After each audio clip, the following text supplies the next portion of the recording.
cara melakukan deteksi dini, penanganan awal, dan menumbuhkan sikap toleransi terhadap anak ABK. Sebelum membahas lebih jauh, saya akan menjelaskan terlebih dahulu tentang anak berkebutuhan khusus atau disebut dengan ABK. ABK di sini yaitu anak yang memiliki kebutuhan yang berbeda dari anak pada umumnya. Perbedaan ini bisa muncul pada aspek fisik, kecerdasan, emosi, sosial maupun panca indera. Karena perbedaan tersebut, anak ABK memerlukan pendidikan dan penanganan khusus agar dapat tumbuh dan berkembang secara optimal sesuai dengan kemampuannya. Karakteristik jenis-jenis anak kebutuhan khusus yaitu dibedakan berdasarkan kondisi utama yang dialami anak yang mempengaruhi perkembangan fisik, mental maupun sosialnya. Yang pertama yaitu tunanetra. Tunanetra adalah anak yang mengalami gangguan penglihatan baik sebagian maupun total. Ciri-cirinya yaitu tidak bereaksi terhadap cahaya pada tunanetra total, sering memicingkan mata atau mendekatkan benda saat melihat, dan mengalami kesulitan melihat pada kondisi cahaya tertentu. Yang kedua yaitu tunarungu. Tunarungu adalah anak yang mengalami gangguan pendengaran sehingga sulit menangkap suara.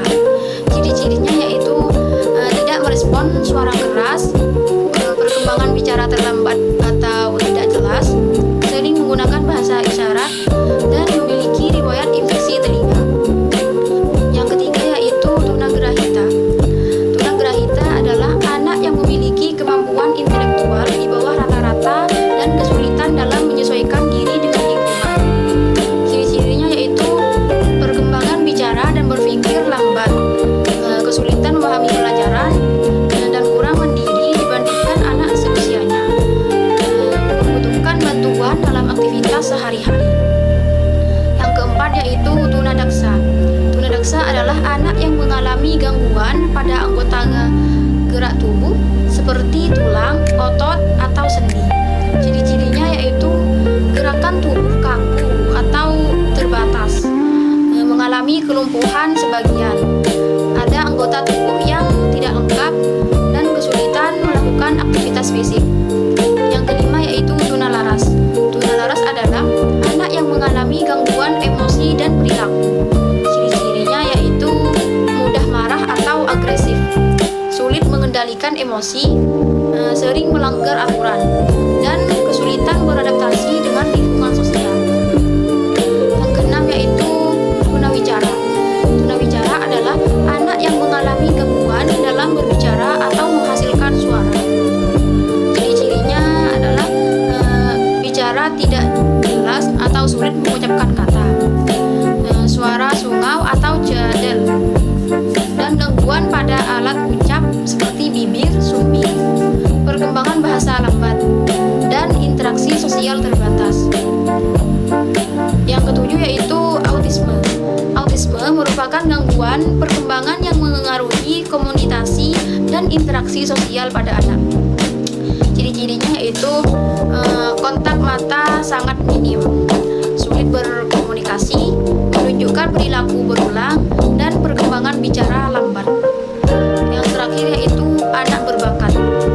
Anak berbakat adalah anak yang memiliki kemampuan di atas rata-rata pada bidang tertentu. Ciri-cirinya yaitu cepat memahami pelajaran, kreatif, dan berpikir kritis, serta rasa ingin tahu tinggi, dan membutuhkan tantangan lebih dalam belajar. Sedangkan deteksi anak berkebutuhan khusus yaitu deteksi dini adalah upaya untuk mengenali sejak awal apakah seorang anak memiliki kebutuhan khusus. Deteksi ini sangat penting karena semakin cepat anak dikenali kebutuhannya, maka penanganan yang diberikan juga akan semakin tepat. Deteksi dini bisa dilakukan sejak anak berusia 0 sampai 7 tahun. Prosesnya yaitu tidak rumit dan bisa dimulai dari lingkungan terdekat, yaitu seperti keluarga dan sekolah. Yang pertama, deteksi dini dilakukan melalui pengamatan orang tua dan guru. Misalnya, orang tua memperhatikan apakah anak merespon saat dipanggil, apakah kontak matanya baik, apakah anak sudah mulai berbicara sesuai usianya atau justru menunjukkan perilaku yang berbeda dari anak di usianya. Yang kedua yaitu guru atau orang tua dapat menggunakan kuesioner atau daftar cek perkembangan anak untuk melihat apakah perkembangan motorik, bahasa, dan sosial anak sesuai dengan tahapan usianya. Yang ketiga yaitu dilakukan wawancara dan memeriksa lanjutan oleh tenaga profesional.